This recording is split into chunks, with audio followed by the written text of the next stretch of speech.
Esta é apenas uma videoaula sem fins lucrativos, com o intuito de fixar o aprendizado da disciplina a ser estudada. O conteúdo de hoje é comunicação e expressão, são apenas algumas perguntas. Qual é a definição de intertextos? O que significa intertextualidade? A intertextualidade é a presença de outros textos no texto do autor. Qual a finalidade da intertextualidade? A finalidade é de trazer para o texto argumentos de autoridade favoráveis à posição do autor, ou, no caso, de trazer o argumento desfavorável à condição de mostrar o amplo conhecimento que o autor tem da questão, a ponto de trazer um contra-argumento para, em seguida, destruí-lo. Então, a finalidade da intertextualidade é reforçar o argumento ou rebater. Terceira pergunta.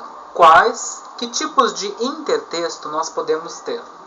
Podemos ter os intertextos de forma mostrada e os intertextos constitutivos. Mostrada é aparente e eu indico a fonte. Então, os mostrados é o aparente e eu indico a fonte. Os de forma mostrada são aqueles por intermédio dos quais o autor remete à fonte que ele retoma. Por exemplo, se referir a Freud, Sócrates, Platão, Miguel Reale, a nomes que são referências de expoente daquela área, ou a institutos como Tribunal, Supremo Tribunal de Justiça, Supremo Tribunal Federal, Secretaria de Segurança Pública. Agora, o texto retomado é um texto que goza de credibilidade. Por exemplo, a Bíblia. A Bíblia é um texto retomado, porque ela goza de credibilidade através das palavras que constam no seu conteúdo e através do conhecimento também dela. Podemos fazer um intertexto citando a pessoa e as palavras desta pessoa na forma real, com que falaram, como se tivesse colocado aspa para dizer que a pessoa disse. Esse é o intertexto de forma mostrada pelo discurso direto presente no texto. Trago exatamente o que a pessoa disse nas palavras dela. E quando a gente traz uma palavra de uma outra pessoa, nós colocamos os aspas para identificar que aquele texto é de outra pessoa e não nos pertence. Então, se eu narro, quando eu narro, é o intertexto indireto, narrado é indireto, e se eu reporto perfeitamente, é o intertexto direto. Então, o narrado é indireto, e quando eu reporto, é o direto. Ficou meio confuso, mas vamos ao exemplo. Direto. Você vê as falas da pessoa e o impacto pode ser maior. Então, o direto é quando você vê a fala da pessoa. Por exemplo, a leitura de um laudo médico, ler o laudo de um legista, um discurso jornalístico é intertexto mostrado e direto. Traz a fala publicada da imprensa. Por exemplo, a lei, quando cita, é mostrada, a menos que todas as manchetes publiquem o trágico episódio, lamentou o modo que todos narraram, é um intertexto mostrado, narrado e indireto. Tudo que eu disser da forma que a pessoa falou é intertexto de discurso direto. Quando como eu estou interpretando, é intertexto de discurso indireto. Então, uma forma bem prática, intertexto direto e indireto. O direto é quando eu disser da forma que a pessoa falou, é o intertexto de discurso direto. E o indireto é quando eu estou interpretando, é um texto de discurso indireto. Então, quando eu interpreto, é um texto de discurso indireto. Outros discursos que nós temos é o religioso, poético, científico, jurídico, ironia e metáfora. Quando ele é constitutivo, constitutiva não é aparente e eu não indico a fonte. Quando eu perco a origem de quem falou, por exemplo, você fala e eu já não sei mais quem é. Quando eu faço uma citação sem dizer de quem é o texto, eu faço naturalmente com que as pessoas que nunca ouviram aquele argumento pensem que o texto é meu. Porém, alguém que já viu vai entender que não é meu, e sim de um autor. Falar da obra de Fernando Capês e não citar o autor. Próxima questão. Qual é o lugar de enunciação? Lugar de enunciação é o lugar físico onde o discurso acontece, por exemplo, tribunal do júri. E o lugar social é aquele que fala a partir da sua posição na sociedade. É aquele que, por exemplo, juiz e o tribunal do júri. O tribunal do júri é um lugar de enunciação e o juiz é o lugar social. O lugar social é o lugar que ele ocupa. Entendeu? Por exemplo, o juiz, o lugar de enunciação dele é o tribunal. E ele, o juiz, ele tem um lugar social que ele ocupa naquele local, entendeu? Naquela atribuição. Próxima questão, condições de produção. O que são condições de produção? São as condições macro da situação. São mais amplas que o contexto que se aproxima da situação. Elas acontecem a partir da memória do imaginário das normas da cultura. As circunstâncias de enunciação, não. Elas são bem próximas à cena do crime. As relações entre as pessoas, quem poderia ter interesse naquela relação. Esta é a circunstância de enunciação. E as condições de produção são as mais amplas. Se estende a um contexto maior, por exemplo, o cunhado que falava para o delegado que estava diante de uma mulher sensual, atraente, e o delegado entendeu que ele não era apenas um cunhado, e sim que ele desejava aquela mulher, que ele acabou matando, diga-se de passagem. Próxima questão. Quais são os atos da argumentação? Os atos da argumentação são 3. O ato de promover, ato de envolver e o ato de engajar. P-E-E. Então é promover, envolver e engajar. O que vem a ser o ato de promover? Por exemplo, elogiar. Elogiar um outro, você está promovendo a pessoa quando você elogia. Elogiando, agradando, sempre com elogios que tem a ver com a capacidade de fazer aquilo que eu quero. Se eu quero que me empreste dinheiro, eu vou com a generosidade, com a compreensão. Promover significa elevar a condição de poder pela inteligência, sensatez, coerência, flexibilidade, liderança, generosidade. Aquele que elogia confere poder a quem é elogiado? Não. Quando você fala para a pessoa que ela é inteligente, se ela não for inteligente, ela vai se tornar inteligente? Não. Este é o melhor exemplo. Não confere poder. Se eu tenho a qualidade, eu fico feliz por saber que você reconhece. E se eu não tiver, eu fico feliz por você achar que eu tenho uma coisa que eu não tenho. Próxima questão. Envolver pelas ações imaginárias. Ato de envolver. Envolver é argumentar por antecipação, pelas formações imaginárias. Eu sei que tipo de argumento você pode trazer contra aquilo que eu estou falando. Por exemplo, a professora sabe que você está cansadinha hoje, mas você pode fazer um favor para mim? Você envolve, derruba o contra, porque é o contra que faz a pessoa negar. O mais importante é o argumento contrário, e você tem que ir contra ele. Então, neste caso, você tem que imaginar o que ela pode dizer não, imaginar por que ela te diria não. Então, você tenta derrubar esse argumento para você conseguir o sim. Próxima questão, ato de engajar. Engajar. Eu convenço tão bem uma pessoa e ela convicta do que eu disse para defender a minha causa, e ela fica convicta do que eu disse e começa a defender a minha causa. Ela vai ganhar, ela não vai ganhar nada com isso. Ela vai convencer a família, os amigos, os familiares, todos a defenderem a minha causa. Então, o ato de engajar é quando eu convenço tão bem a pessoa e ela fica convicta do que eu disse e ela acaba defendendo a minha causa. Próxima questão, estratégias argumentativas. A primeira é argumento de autoridade. Chama as referências os expoentes, os assuntos para o meu lado pela intertextualidade mostrada, autoridades, identificando o nome das pessoas para fazer a legitimidade e a credibilidade deles. Isso se chama argumento de autoridade. Eu não posso esconder a fonte, senão deixa de ser autoridade.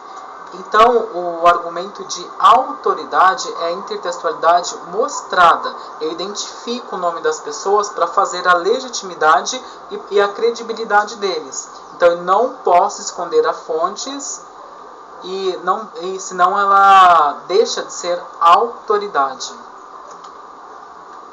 Próxima questão, exemplificação.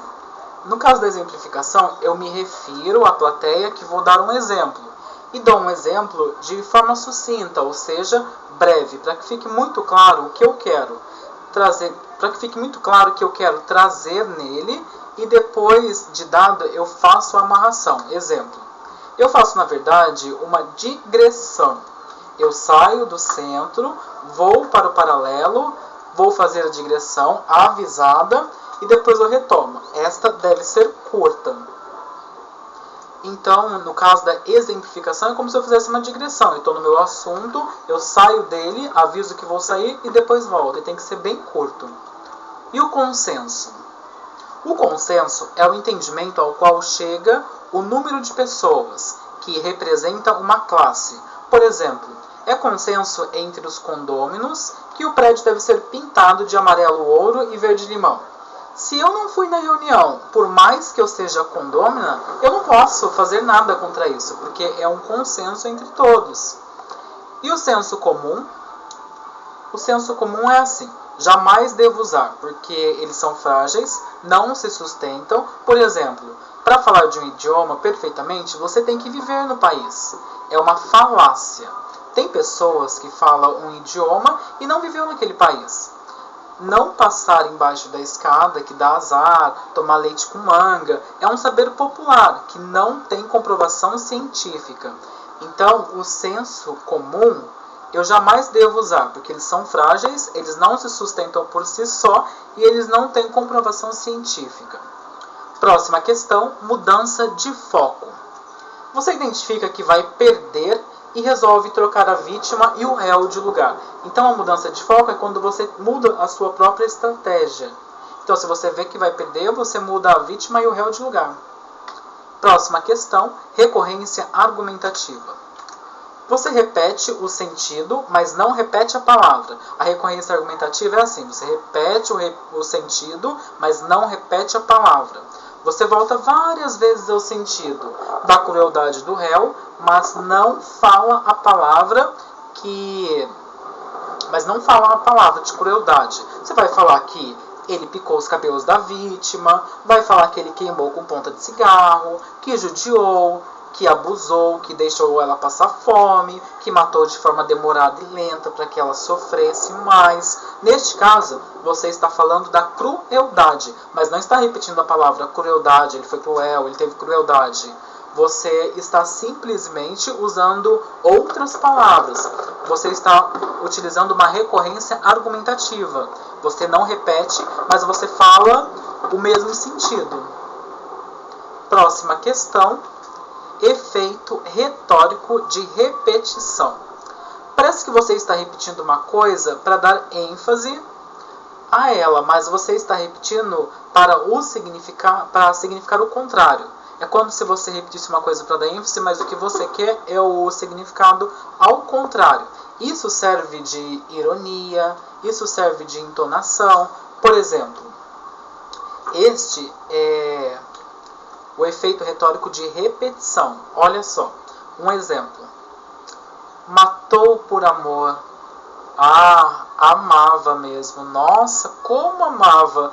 Tanto que fez isso. Amava tanto que fez aquilo. Mas amava sem dúvida. Como ele amava. Todo mundo vai entender que ele odiava. Porque você está usando um efeito retórico de repetição para tentar inverter. Você não está falando que... Você está tentando trazer o contrário. Você está dizendo... ele matou por amor. Ah, ele amava mesmo. Nossa, como amava. tanto que fez isso, amava tanto que fez aquilo, mas amava sem dúvida, ele amava. Todo mundo vai entender que ele odiava, então, neste caso, porque você está invertendo a situação. Próxima questão, retórica imagética. Imagética é o uso de imagens para o efeito de argumentação, valendo-se de imagens autênticas, ao vivo, que é o mais raro, pois é só quando a vítima sofreu o atentado e sobreviveu. Temos as fotos que no tribunal de júri são usadas para mostrar como a pessoa era e as fotos da perícia, da necrópsia, para mostrar no que ela se transformou. Temos os filmes que normalmente são câmeras de segurança, que mostram quem entrou, quem fez, como agiu, e até um filme de casamento, Uma Alegria em Família, para mostrar essa realidade. Temos desenhos que são retratos falados, ou ainda uma situação de cena feita por quem faz aqueles desenhos de rabisco. E mostra a pessoa esganando, a pessoa batendo, para que eu possa imaginar uma sequência. Por exemplo, o desenho de uma criança que o psicólogo pede também é um exemplo para mostrar se tem mostrar a cena, a unidade familiar, se ele teve algum tipo de assédio, ou através do desenho é possível identificar isso através de um psicólogo com a criança, que pode ser um exemplo. Temos o in loco, que é a imagem na sua cara, é a própria imagem. Temos também a narrativa descritiva, que depende da competência do sujeito em ter uma grande diversificação de vocabulário, um impecável desempenho, falando na oralidade, às vezes falando mais rápido, às vezes mais devagar, acentuando o volume de voz, entonação pela narrativa descritiva. Você faz a pessoa entrar numa empatia com o réu ou com a vítima. Se for o advogado de defesa que está fazendo, é para você entrar em empatia com o réu e entender que naquele lugar você faria a mesma coisa. Se é o promotor que quer que crie uma empatia com a vítima. Agora é só uma revisãozinha só de algumas perguntas. O que é lugar de enunciação? É o lugar físico onde o discurso acontece. Por exemplo, o tribunal do júri, delegacia, Ministério Público. Então, lugar de enunciação é igual ao lugar físico. O que é o lugar social? O lugar social é a posição da pessoa. Por exemplo, o professor tem uma posição social perante o aluno. Ele tem um lugar social dele é a escola. E o lugar de enunciação dele é a escola. E a posição social dele é quanto professor naquela escola. Condição de produção. A condição de produção está na discursividade que envolve o fato. E é importante na hora de elaborar as teses. Por exemplo, o namorado vela a ameaça. Analisar a cena, analisar a pessoa, da forma que ela se expressa. Próxima questão, circunstância de enunciação. A circunstância de enunciação analisa o fato ocorrido. Por exemplo, um suicídio no chuveiro. Como que ele se pendurou? Não teria como ele se pendurar, ele não ia conseguir se matar com aquele fio pequeno. Então, as circunstâncias físicas da enunciação permitem que se analise o crime. Conceitue circunstâncias de enunciação. Tudo que está relacionado no contexto direto e indireto de um fato. São as diretas e indiretas do contexto. O que é intertextualidade? A intertextualidade é um texto dentro do outro. Usamos os intertextos para fortalecer os nossos argumentos. Pode ser de forma indireta ou direta, nos favorecendo ou não. E nesse caso é quando usamos intertextos dentro do nosso próprio argumento. Essa foi a aula e valeu!